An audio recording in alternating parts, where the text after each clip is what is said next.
O site do Cláudio Dantas, que é um comentarista político muito conhecido aqui no Brasil, eu tenho certeza que você já viu vídeos do Cláudio Dantas por aí, e notícias também, né? O Cláudio Dantas trouxe uma notícia aqui que eu achei muito interessante. Olha só, não é justiça, é inveja. Ciência mostra o que de fato motiva a redistribuição de renda. Essa é uma tese que eu sempre defendi, eu sempre falei para vocês que a esquerda ela é calcada na inveja, né? E veja, não tem nada de errado nisso, né? Todos nós sentimos inveja. Inveja é um sentimento humano. Você dizer que, ninguém sente inveja. Não, isso é um sentimento humano. Você tem que reconhecer que isso é algo humano. Agora, é um sentimento que não é lógico, não é um sentimento que pode levar a uma melhora da situação humana como um todo, né? Então, isso aqui está de acordo com alguns vídeos que eu já trabalhei, que eu falei muito sobre isso, né? E é muito interessante ver um estudo falando sobre isso. E aí eu vou aproveitar, eu vou trazer um outro estudo aqui também, que espinafra o livro do Piketty. Vocês conhecem o Capital no século XXI, do Thomas Piketty, é um livro muito famoso entre os socialistas. Ele basicamente faz uma releitura do Marx, né? O Marx, o livro principal do Karl Marx é o Capital. Só que todo mundo sabe, desde a época do Karl Marx, que ali só tem coisa furada. Mas o Piketty traz uma novidade nessa história. Ele fala que não, porque é questão de redistribuição de renda, que isso aqui é importante, que os governos têm que tributar para redistribuir a renda. Ou seja, exatamente, ele traz a justificativa para a inveja. A inveja é um sentimento ruim, mas você tem uma justificativa para ela, né? E de quebra, para os esquerdistas, você ainda ganha dinheiro ao tributar as pessoas supostamente para redistribuir renda. E aí que eu falo para vocês, é o meu outro argumento que eu faço também, que é o grande problema dessa história. Governo é um grande concentrador de renda. Governo não redistribui renda. O livre mercado tem desigualdades? É verdade, o livre mercado, na verdade, os seres humanos têm desigualdades, né? Nós somos diferentes, alguns são mais fortes, outros são mais fracos, uns são mais bonitos, outros são mais feios, uns são mais altos, outros são mais baixos. O ser humano é diferente, não tem jeito. Por que não seríamos diferentes também na capacidade de ganhar dinheiro? Alguns têm mais facilidade, outros têm mais dificuldade. É natural que seja assim. Então, quando você quando você coloca isso no livre mercado, né, as pessoas, de fato, você tem desigualdade. Mas o problema é você achar que o governo consegue resolver esse problema, porque não, o governo piora esse problema, né? E aí você tem esse gráfico aqui, que é um gráfico muito interessante, que mostra como que quanto mais livre o mercado, menor é a desigualdade. A desigualdade, ela existe no mercado, é verdade, você tem multimilionários, pessoas muito ricas, mas a desigualdade, ela é mínima quando você não tem o governo atuando, ou quando o governo atua no mínimo possível. Quanto mais o governo tenta redistribuir renda, mais ele acumula renda nas mãos do governo e de pessoas ligadas ao governo. Eu sou Peter Turguniev, esse é o canal Ancapso e essas notícias foram sugeridas por Periquito Sem Perna, A Volta dos Que Não Foram e várias outras pessoas. Obrigado aí ao pessoal que sugeriu notícias lá no nosso site, no visãolibertaria.com, e obrigado a você que está assistindo o nosso vídeo. Se você gosta do nosso conteúdo, por favor, deixe o seu like, se inscreva aqui no canal, né? Então tá aqui, ó, não é justiça, é inveja. A ciência mostra o que de fato motiva a redistribuição. Eles fizeram uma pesquisa, essa pesquisa aqui que ele está falando, ó, tá o PDF aqui. Tem aqui os dados da pesquisa que ele está falando, é uma pesquisa com vários pesquisadores aqui de várias universidades, e foi publicada na PubMed Central, que é da questão de medicina, porque é questão psicológica, tá? É a visão aqui, ó. Por que as pessoas querem a redistribuição de renda? Você já viu no Jornal Nacional o pessoal reclamando, não, porque tem pessoas muito ricas e pessoas muito pobres, que a concentração de renda é essa, e vendo isso como uma coisa muito ruim, né? E aí essas pessoas advogam pela redistribuição de renda. E aí eles fizeram algumas perguntas bastante curiosas nessa pesquisa, do tipo, o que você prefere, né? Assim, vários cenários para as pessoas dizerem. E no final, as pessoas estavam mais preocupadas em tirar dinheiro dos ricos do que dar dinheiro para os pobres, o que faz todo sentido, porque redistribuição de renda por si só é uma besteira se você parar para pensar, né? É lógico que quando você imagina a sociedade com pessoas passando fome, crianças sem ter o que comer, isso é uma coisa muito triste. Todo ser humano se sente tocado por isso, né? A gente quer ajudar essas pessoas e coisa e tal. Isso é o problema, a pobreza é o problema, a desigualdade de renda não. Se você tem o que comer, se você consegue ter uma vida razoável, o que importa para você se tem outra pessoa que tem mais dinheiro ainda que você? não faz diferença, né? Pode ter uma pessoa com 10 vezes mais dinheiro que você que não faz diferença para você.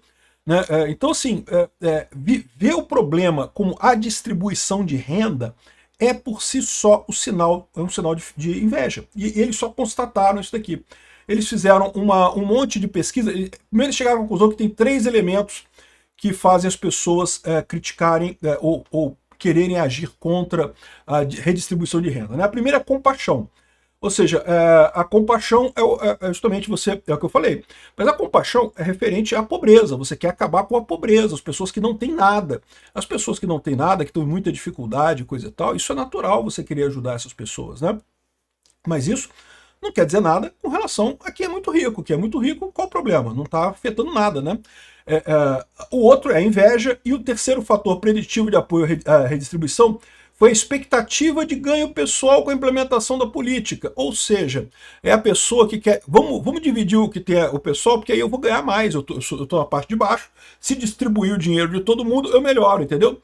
Então, esses são os 3 fatores que fazem com que as pessoas queiram redistribuir renda. E é muito curioso esse terceiro fator que ele fala aqui, porque é sempre que você pergunta para um artista esquerdista, coisa e tal, não, você é a favor da redistribuição de renda? Claro, com certeza.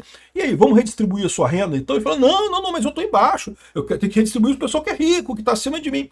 E o mais engraçado é que às vezes o cara é rico pra caramba, mas todo mundo sempre quer redistribuir o dinheiro da galera que está para cima. Não quer redistribuir o seu, não. Ninguém se acha rico, ninguém se acha acima na média para redistribuir a própria renda, né? E são esses 3 fatores que ele coloca, né? E aí eles fizeram perguntas para as pessoas para tentar explicitar por que as pessoas realmente têm problema com a redistribuição, o que elas querem fazer redistribuição de renda, né?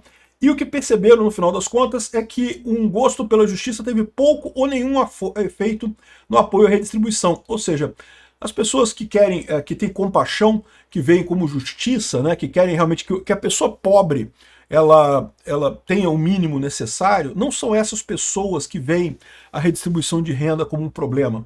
Na verdade, o grosso é a inveja, né? Ou seja, a inveja é o que está na base do impulso socialista de redistribuir. Eu já tinha falado sobre isso em alguns vídeos meus, lá no canal Ancapsu Classic.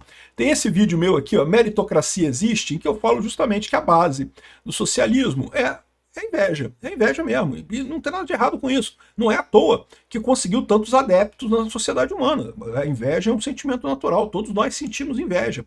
Né? Só que é lógico, o problema é que o fato de nós sentirmos não quer dizer que seja um bom indicador objetivo para melhorar a sociedade. Né?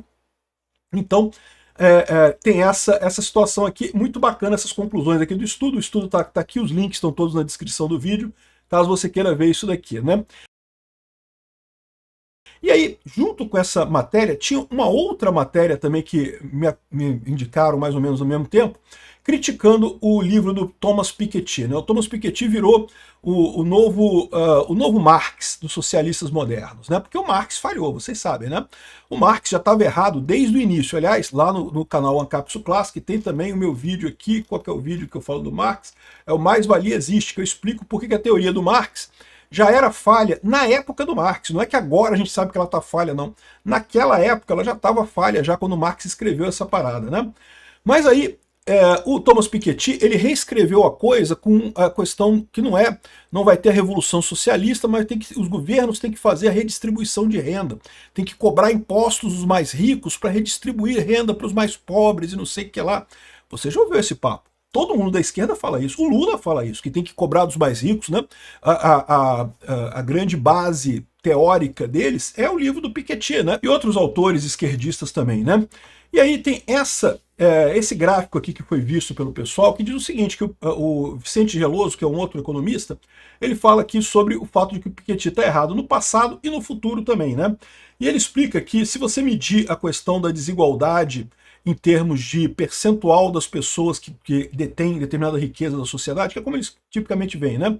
1% mais rico da sociedade tem 50% da riqueza da sociedade, coisa e tal.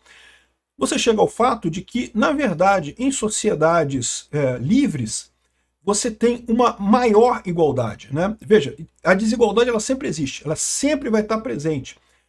Só que ela era máxima justamente na época dos Estados Unidos, na época do laissez-faire, né, que era o livre mercado americano mais selvagem, né? Aí teve a Grande Depressão de 1929, né? E aí o governo americano decidiu intervir no mercado, começou a regular, começou a taxar, fazer programas de redistribuição de renda, né? E isso todos os países do mundo têm feito. E o que tem acontecido desde então é que a desigualdade só aumenta. Só aumenta porque o governo é o grande motor de concentração de renda, né?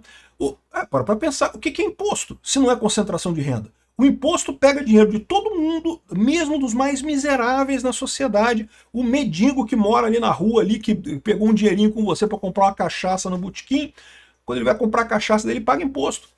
O imposto, amigo, é uma grande concentração de renda, amigo. Qualquer coisa que o governo faça com esse dinheiro depois, nunca ele consegue reverter a concentração de renda, que é o imposto em si. Então ele sempre concentra mais a renda do que distribui a renda o governo. E não interessa, mas a política aí, mas Bolsa Família, mas não sei o que lá, não sei o que, não interessa. Porque o imposto é uma máquina de desigualdade, é uma máquina um aspirador de desigualdade, porque suga principalmente quem é mais pobre. A gente já falou sobre isso também, que né, os mais pobres têm mais dificuldade de contornar impostos. Os mais ricos, justamente por terem um pouco mais de poder, um pouco mais de liberdade, eles conseguem contornar os impostos. Então, no momento que o governo suga o dinheiro via imposto, isso é uma... Para pensar, o que é um imposto se não é concentração de renda? Você pegar de todo mundo e juntar numa grande conta corrente lá do Haddad, lá em Brasília, lá, um contão enorme que fica... Isso é concentração de renda. Aí tudo bem, você fala assim, não, mas o governo está concentrando porque depois ele vai distribuir. Meu amigo, não tem como o governo distribuir, depois de tanta concentração, por mais que ele tente distribuir essa coisa, ele acaba gerando mais desigualdade, né? Porque vai o dinheiro para o pessoal do Odebrecht, não vai para o mendigo da rua. Vai o dinheiro para o pessoal do INSS, para os sindicatos amigos do Lula que roubam o aposentado do INSS, não vai para o resto da galera. Entendeu? Ou seja, não interessa o que o governo faça depois de cobrar imposto, ele concentra a renda. O Piketty é um idiota. Os dados mostram que governo meter a mão só piora a desigualdade. O governo, é impossível o governo melhorar a desigualdade, porque quando ele faz o imposto, ele já concentra a coisa toda, né? É muito interessante essa história, porque eu também falei sobre isso nesse outro vídeo aqui, ó. No vídeo aqui sobre o anarcocapitalismo traz desigualdade, em que eu falo justamente sobre esse conceito que não tem jeito. O governo é o grande concentrador de renda. Mesmo que por hipótese seja um bom governo, que seja um governo que faça isso, que faça aquilo, no final das contas, ele concentra a renda, ele não distribui renda. Mesmo que ele faça inúmeros modelos e fórmulas e mecanismos para distribuir renda, o ato de cobrar imposto é uma concentração de renda tão grande que ele nunca consegue desfazer o dano que ele fez inicialmente ao cobrar o imposto, né? Então, essa é a situação aqui da desigualdade do anarcocapitalismo. É muito curioso. Agora, verdade seja dita, tem um outro ponto aqui que ele fala sobre o risco de que o Piketty esteja certo no futuro. O Piketty estaria errado no passado, mas agora com a inteligência artificial, né, a visão de que não, agora não vai ter mais isso, porque o valor do trabalho ficou zero praticamente. Você pode usar a inteligência artificial para qualquer coisa. Se o valor do trabalho ficou zero, as pessoas, que a maior parte das pessoas pobres, o único valor que ela tem advém exatamente do trabalho delas, né? Se você é rico, você tem capital, que você investe, você tem, sei lá, estudo, você tem alguma coisa. Mas se você é pobre, o que você tem é o seu trabalho, o que você pode fazer é trabalhar e ganhar dinheiro, né? E se você está num mundo em que a gente tem inteligência artificial, em que o valor do trabalho ficou muito baixo, em princípio, né, a partir daqui isso poderia ser verdade, essa história do Piketty. Mas isso daqui também já está quebrado, justamente o Geloso mostra isso daqui, que não resolve também o problema, o Piketty continua errado mesmo nessa hipótese da inteligência artificial. Até porque, como eu já falei para vocês, o pessoal encara o trabalho pelo valor produzido pelo trabalho, quando na verdade o valor do trabalho é, dentro da economia, a questão da alocação correta de recursos escassos. A economia é sempre a alocação eficiente de recursos escassos, em última análise.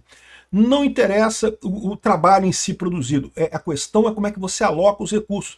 E os recursos continuam sendo escassos, por mais que você tenha mais abundância de trabalho agora, recursos escassos continuam existindo, e a sociedade vai continuar trabalhando para fazer esse tipo de coisa, né? Então é bem interessante essa história, tem algumas coisas aqui.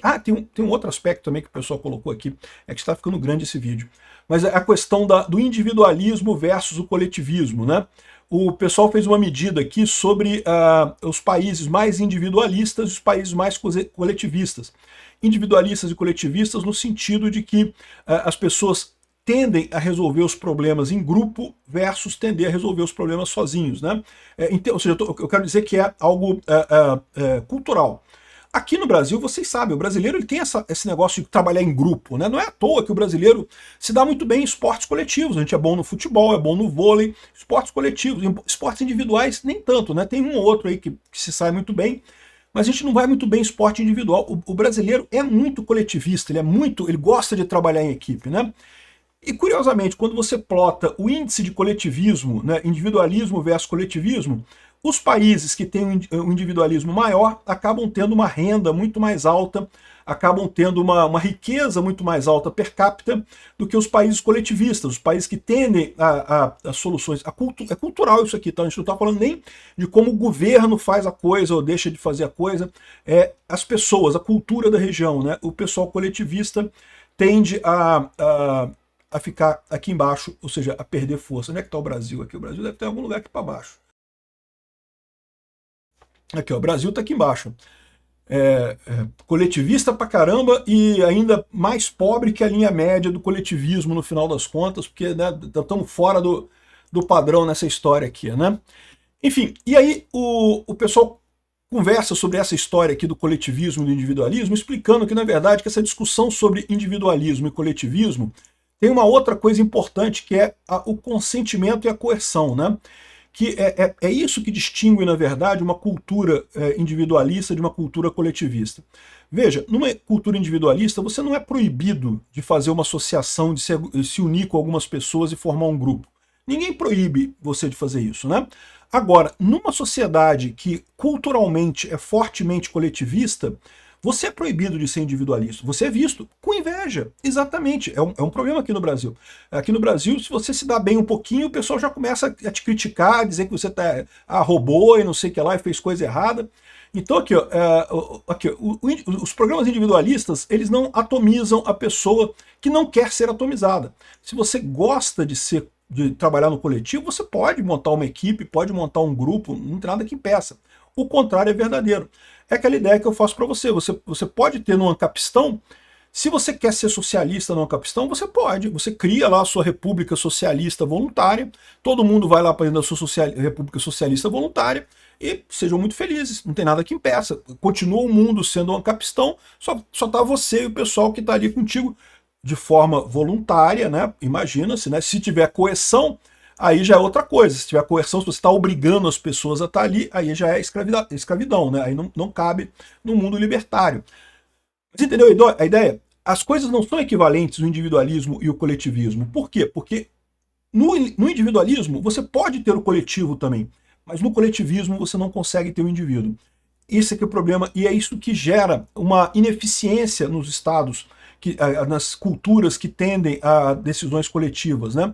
Como há a pressão social, uma coação social a você fazer o trabalho em grupo, o indivíduo acaba sendo punido por isso, né? Ao passo que, então, e quando você tem essa limitação, você não pode ter o indivíduo, você tem alocação de recursos menos eficiente, você tem menos uma possibilidade de alocar o recurso adequadamente. Se você está numa sociedade individualista, você consegue a eficiência máxima, enriquece todo mundo. Se você está no coletivismo, você acaba não tendo isso, você acaba empobrecendo toda a sociedade. Então é muito interessante essa história, vai muito de acordo com o que eu tenho visto, esse estudo aqui sobre a inveja ser a fonte do socialismo. Eu vou deixar o link dos vídeos aqui em que eu referenciei aqui do canal Ancapsu Classic, caso vocês queiram dar uma olhada neles lá. Esse meu canal Ancapsu Classic, eu falo sobre a teoria anarcocapitalista mais diretamente, né? Obrigado por assistir nosso vídeo até o final. Tem alguns links para você nos ajudar aí na tela e também na descrição desse vídeo. Contribua com o nosso projeto.